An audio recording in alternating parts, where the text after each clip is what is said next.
Assalamualaikum warahmatullahi wabarakatuh. Halo kawan, pripun kabare? Apik-apik semua ya. Saya doakan agar kita semua selalu diberikan kesehatan lahir dan batin, diperluas pintu rizki, menjadi ahli ibadah, dan yang paling utama, kita semua dipermudah dalam segala urusan. Jumpa lagi di Mitra Pertanian Channel, tempat berbagi informasi dan pengalaman seputar dunia pertanian dengan metode perawatan semi organik.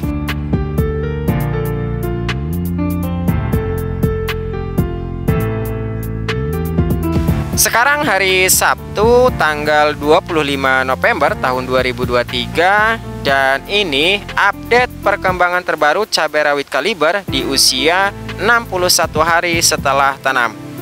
Alhamdulillah hingga hari ini pertumbuhan tanaman tumbuh subur, sehat, berbunga dan berbuah lebat, dan secara keseluruhan pertumbuhan tanaman tetap optimal. Sebelum saya membahas perawatan cabai kaliber di usia 60 hari setelah tanam, terlebih dahulu saya akan berbagi pengalaman dan pengetahuan untuk kalian dalam hal apa itu pertanian semi organik. Ketika ada orang yang berbicara pertanian organik, kalian pasti berpikir bahwa 100% metode yang diterapkan itu full organik dan dibuat sendiri di rumah. Untuk skala kecil atau skala rumahan yang menanam sekitar 10 hingga 20 pohon, mungkin masih bisa diterapkan pemakaian organik buatan.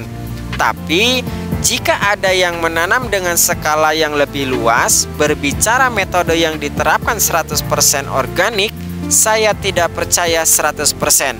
Karena jika sudah berbicara tentang daun keriting, layu fusarium, layu bakteri, patek ataupun antraknos, dan bercak daun, saya pastikan tidak ada satupun bahan-bahan organik atau pestisida nabati yang mampu menyembuhkan. Karena pestisida nabati tidak memiliki kemampuan untuk mengatasi ataupun membunuh hama dan penyakit, baik itu membunuh secara kontak, lambung, maupun sistemik. Metode yang saya terapkan ini pertanian semi organik. Kenapa demikian? Karena untuk mengatasi hama dan penyakit membutuhkan senjata untuk membunuh hama perusak tanaman tersebut, dan senjata itu adalah dengan bantuan pestisida kimia. Untuk menjaga alam dan kesuburan tanah 90%, saya terapkan bahan-bahan organik yang terbuat dari alam tanpa campuran bahan-bahan kimia. Ketika berbicara organik, pasti kalian berpikir bahwa bahan-bahan organik tersebut dibuat dan diracik sendiri di rumah. Untuk penanaman skala kecil di bawah 50 pohon mungkin masih bisa dan mencukupi dalam membuat ataupun meracik bahan-bahan organik tersebut. Tapi perlu kalian ketahui, untuk skala penanaman yang lebih luas itu terbilang sangat sulit.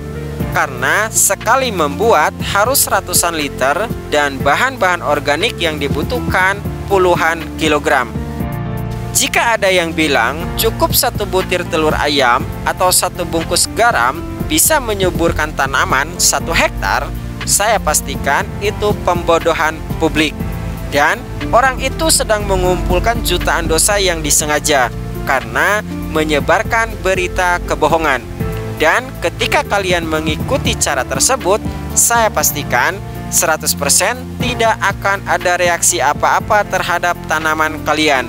Yang ada, tanaman kalian akan menjadi penyakitan.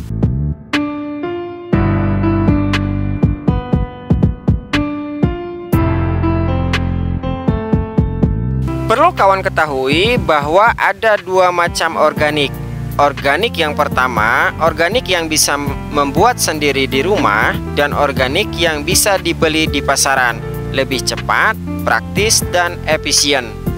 Organik yang saya terapkan digunakan untuk menjaga dan meningkatkan kesuburan tanah dan kesehatan tanaman, seperti asam humat, fungisida hayati, asam amino, jamur jakaba, POC ataupun pupuk organik cair, jamur mikorija, dan nutrisi esensial yang 100% dari bahan-bahan organik.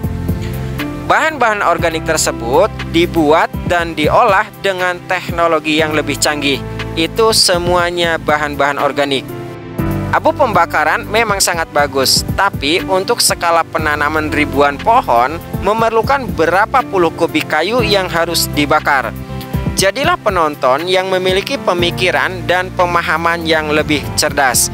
Dan saya yakin setelah kalian mendengarkan penjelasan saya ini, kalian akan diam sejenak dan berpikir sejenak bahwa apa yang saya sampaikan membuat kalian tersadar bahwa apa yang saya sampaikan itu benar dan masuk akal.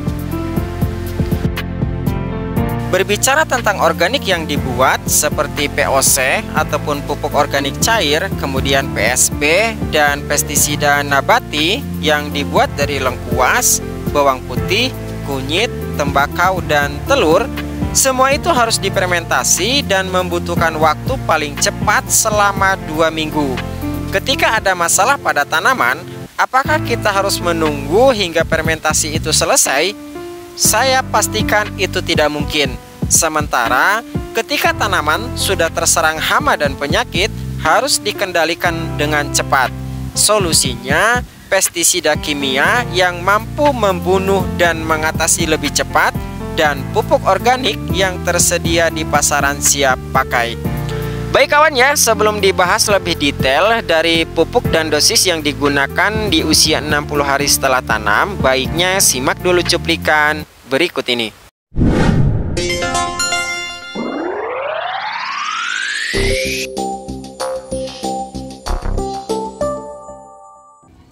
Di musim hujan, pencegahan penyakit harus lebih ditingkatkan dan pemakaian fungisida menjadi penentu pada pertumbuhan dan kesehatan tanaman.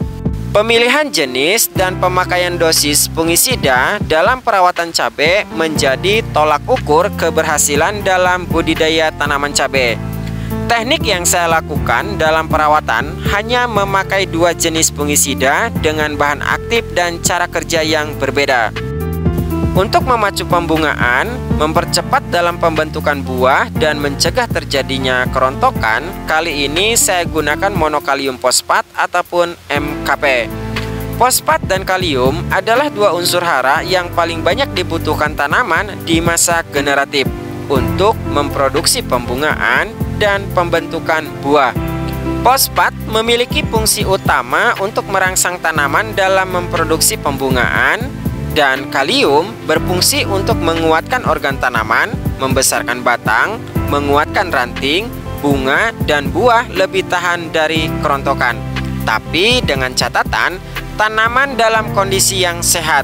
Karena jika tanaman dalam kondisi pesakitan, sekalipun diaplikasikan pupuk mahal ataupun pupuk terbaik untuk bunga dan buah, maka bunga dan buah akan tetap terjadi kerontokan. Karena nutrisi yang diberikan tidak mampu diserap karena rusaknya jaringan sel tanaman akibat serangan penyakit.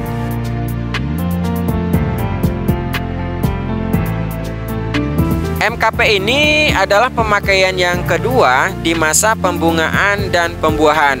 Kemudian untuk dosis MKP saya gunakan dosis normal sebanyak 3 sendok makan. Di usia 60 hari setelah tanam, saya gunakan fungisida kontak bersifat protektif dengan bahan aktif Propinep sebanyak 70%. Hingga usia 60 hari setelah tanam, dari pemakaian 2 jenis fungisida dengan sistem secara di-rolling terbilang efektif. Dosis yang saya pakai pun untuk pencegahan dan pengendalian, sehingga biaya dalam pembelian fungisida bisa lebih irit dan lebih awet. Dosis yang digunakan di masa generatif saya pakai Antrakol sebanyak 2 sendok makan. Perlu saya ingatkan ya bahwa di musim hujan kurangi pemangkasan daun dan tunas, karena luka bekas pemangkasan sangat mudah terjangkit jamur dan bakteri. Sehingga luka tersebut menjadi pintu masuk penyakit menyerang organ tanaman seperti batang, daun, akar, tunas, bunga, dan buah.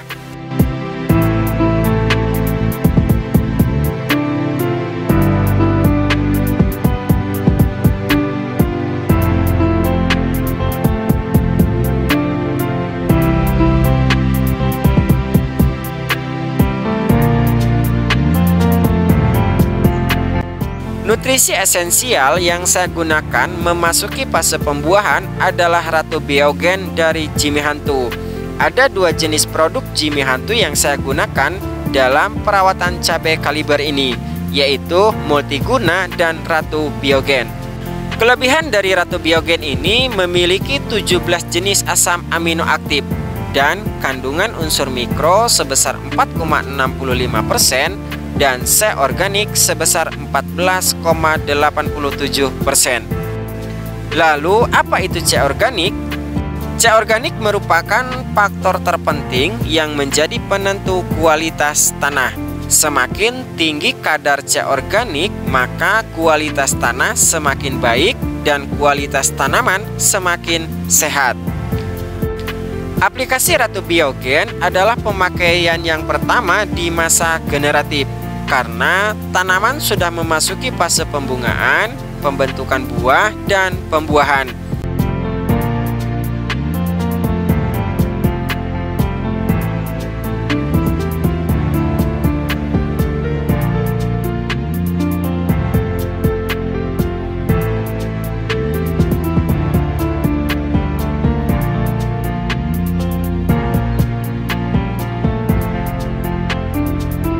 Kemudian untuk dosis Ratu Biogen saya gunakan sebanyak 3 tutup botol.